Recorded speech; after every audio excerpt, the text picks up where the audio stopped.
Je reviens sur la psychologie sensorielle. L'intérêt de connaître nos faiblesses, qui sont liées à l'atopie sensorielle du ça sensoriel qui nous concerne, en tant qu'homme ou en tant que femme, c'est par contre-coup, par ricochet, de comprendre les faiblesses de l'autre. Parce que les faiblesses de l'autre, c'est notre force à nous, c'est notre surmoi. Le ça de la femme, c'est le surmoi de l'homme. Et le ça de l'homme, c'est le surmoi de la femme. D'où leur complémentarité. Et ça, c'est quelque chose que Freud n'a probablement pas dit, bien qu'il se soit intéressé à la fois à la notion du ça et du surmoi, et à la question du masculin et du féminin. Enfin, moi je ne suis pas un spécialiste de psychanalyse, mais enfin, apparemment, il n'aurait peut-être pas connecté ces deux plans comme je le fais. Donc, plus je suis victime de mon propre ça, de mes compulsions dans un certain domaine, de mes tentations dans un certain domaine,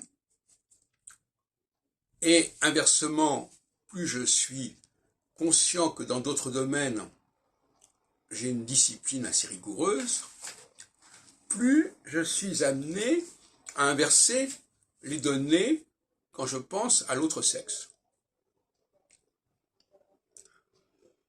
C'est-à-dire que là où je suis discipliné, l'autre sexe y va plutôt un domaine de relâchement, et là où je suis dans le relâchement, l'autre sexe voit une question, un enjeu de contrôle.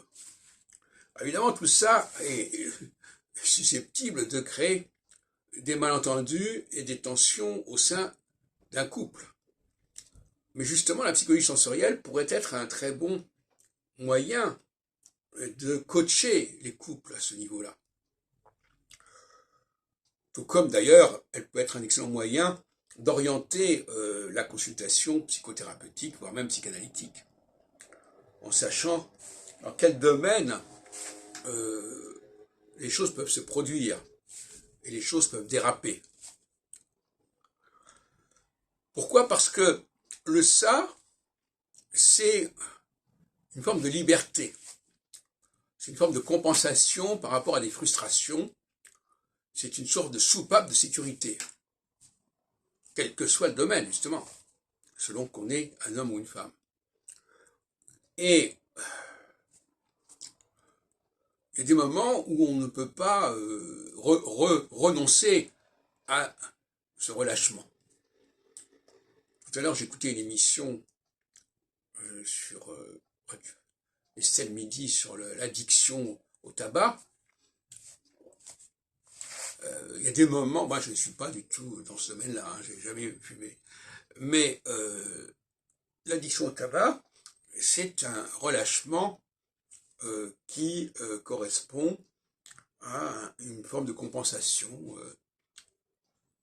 un palliatif à une forme de frustration.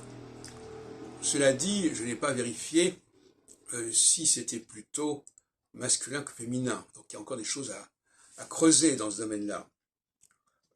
Alors je répète quand même que les 5 sens sont concernés dans l'histoire: olfactif, gustatif, tactile, auditif et visuel. Bon, alors je ne préciserai pas, je l'ai fait dans d'autres vidéos, quels sont les sens qui sont plutôt du côté masculin ou du côté féminin. Et puis il y a aussi la question de l'homosexualité. L'homosexualité qui fait que certains hommes ont des ça féminins ou inversement pour les femmes. Et ça me paraît assez remarquable.